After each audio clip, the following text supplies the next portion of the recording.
revenons pour vous permettre d'avoir une meilleure compréhension du concept de leadership. Et pour vous aider à mieux comprendre ce que c'est le leadership, nous avons pensé qu'il était intéressant de le comparer à une autre notion qu'on appelle le management. Quelle est la différence entre le leadership et le management? Ou autrement dit, quelle est la différence entre le leader et le manager? Nous commencerons évidemment par définir ce que c'est le management. Le management peut être défini de manière très simple par le processus par lequel on administre et coordonne des ressources de manière efficace et efficiente afin d'atteindre des objectifs de l'organisation. Plus concrètement, il consiste à avoir donc ces 4 verbes d'action. C'est important. Donc, quand vous êtes dans une organisation, si vous êtes un manager, on vous demandera de satisfaire à ces 4 verbes d'action. Évidemment, quand on commence une activité, on commence toujours par planifier cette activité. Le management commence toujours par la planification. Autrement dit, c'est se fixer des objectifs et déterminer les actions à entreprendre pour les atteindre. Donc, c'est vraiment ce que vous organisez comme dispositif pour pouvoir planifier les activités que vous aurez à mener au sein de l'entreprise ou de l'organisation. Mais on ne se limite pas à cela. Il faut, après avoir planifié, maintenant organiser vos ressources. Et les ressources sont de divers ordres. Il y a ce qu'on appelle les ressources naturelles, les ressources humaines, il y a ce qu'on appelle les ressources matérielles, les ressources financières, ainsi de suite. Donc l'ensemble de ces ressources doivent être organisées. Autrement dit, répartir les tâches, les coordonner et faire de telle sorte que l'ensemble des ressources puissent être conjuguées pour l'atteinte des objectifs. Après avoir organisé, maintenant, il s'agira tout simplement de diriger. Diriger voulant dire quoi? C'est-à-dire que la personne qui est le patron de l'entreprise doit pouvoir créer des conditions de motivation et d'enthousiasme au travail pour que les gens arrivent à créer de la valeur. Donc diriger, c'est vraiment influer sur l'enthousiasme des travailleurs, les motiver à atteindre les objectifs. Mais le dirigeant ne doit pas seulement se limiter à diriger. Il faudrait aussi qu'il puisse contrôler l'action qui a été menée au sein de l'entreprise. Donc cela veut dire surveiller, mesurer, faire de telle sorte que le travail qui a été fait puisse être apprécié pour savoir si on est sur la bonne voie ou pas. Donc si on devait aujourd'hui résumer le management, on pourrait tout simplement donc le caler à ces 4 verbes d'action qui sont les suivantes: planifier, organiser, diriger, contrôler. Quelle est donc la finalité du management? Le management, en réalité, cherche à atteindre ce qu'on pourrait appeler l'excellence. Mais pour arriver à l'excellence, il faut déjà commencer par l'efficacité. Qu'est-ce que c'est l'efficacité?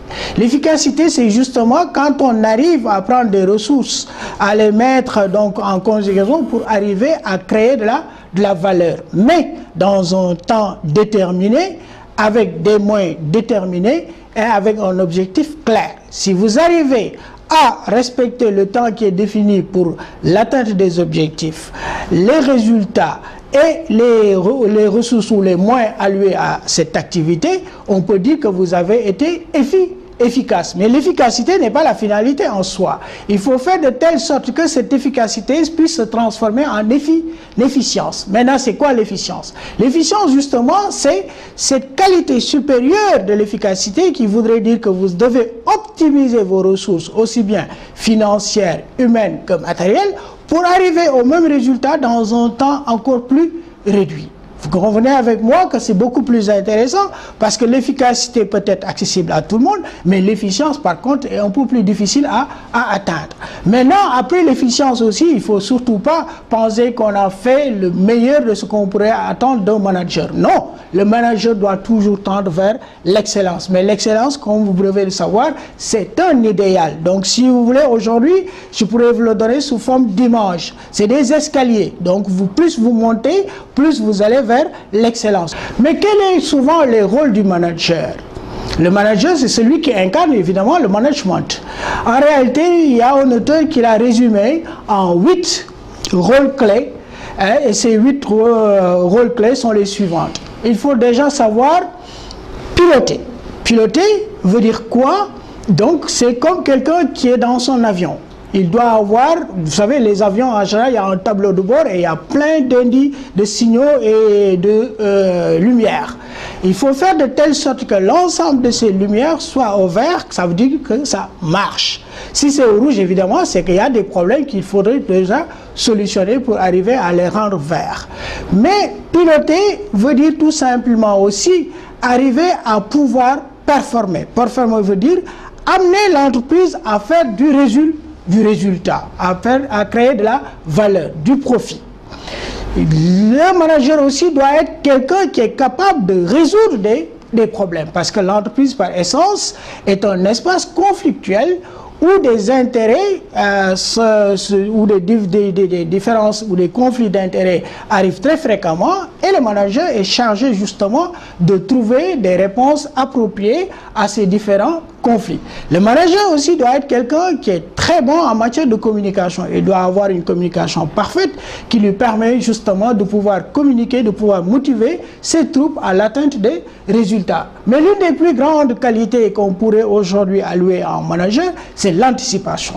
Donc le manager doit être quelqu'un qui sait anticiper.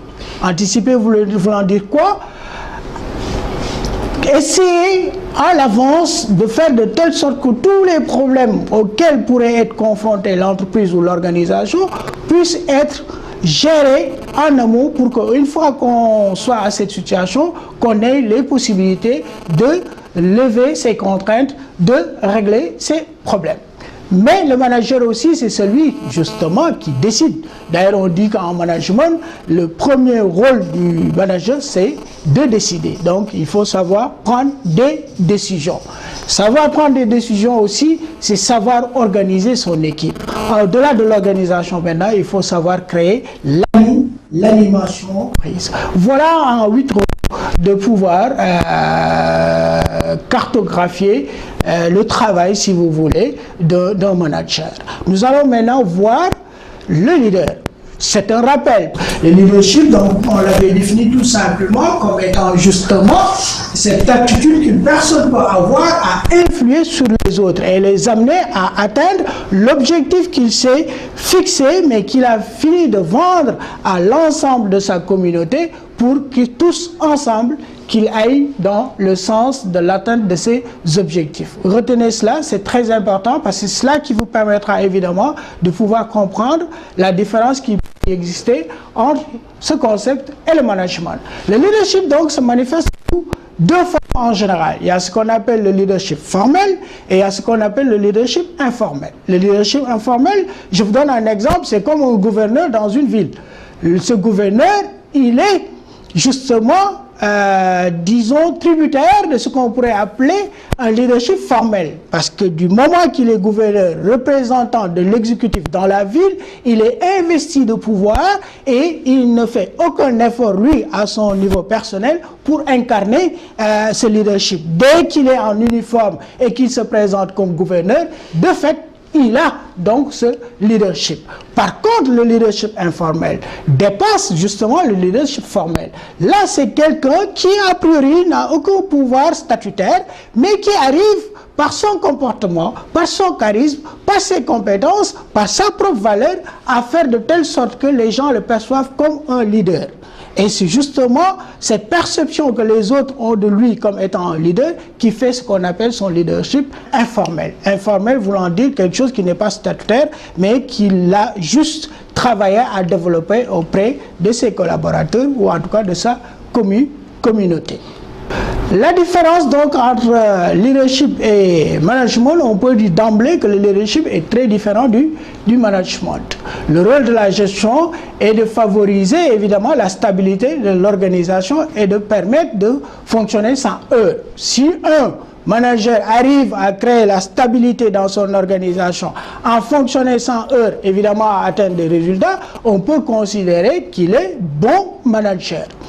Par contre, le leader, lui, le leadership vise à faciliter l'adaptation et l'instauration des changements nécessaires dans l'organisation.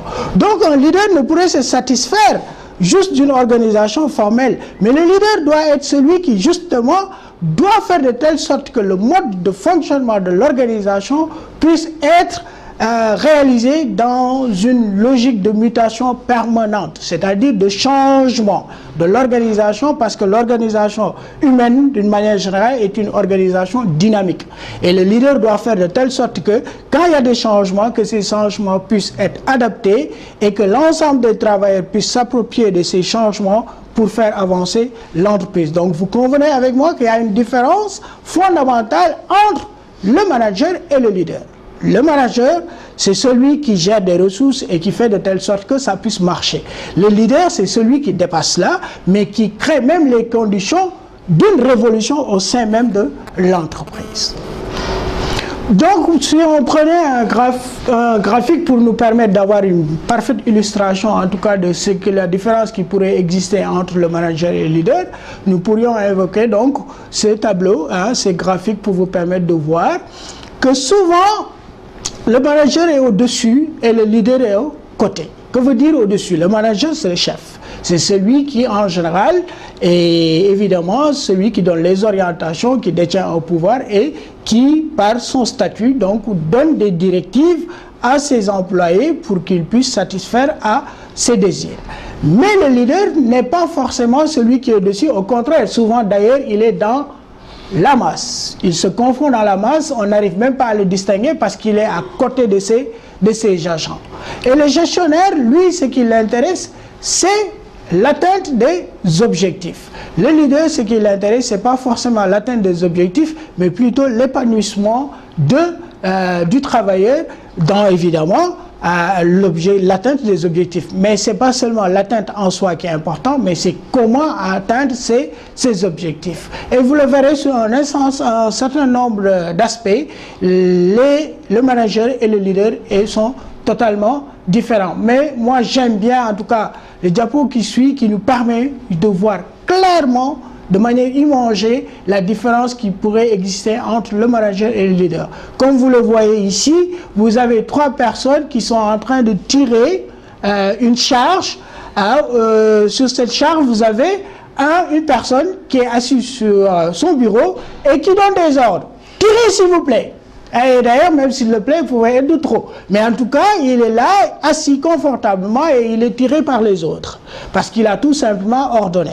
Mais regardez l'image qui vient en dessous, c'est justement celui du leader. Il n'est plus sur la charge, mais il est en train de tirer avec les 3 autres cette même charge. Ça voudrait dire quoi? Que le leader, c'est celui qui donne toujours le bon exemple, c'est le modèle à ressembler, celui qui est proche de tout le monde et qui fait ce que tout le monde fait dans une perspective d'atteinte des résultats. Alors, on n'est peut-être pas dans une logique de faire un choix, mais si le choix devait y avoir, je pense que vous conviendrez avec moi que l'idéal type aurait été d'être un leader.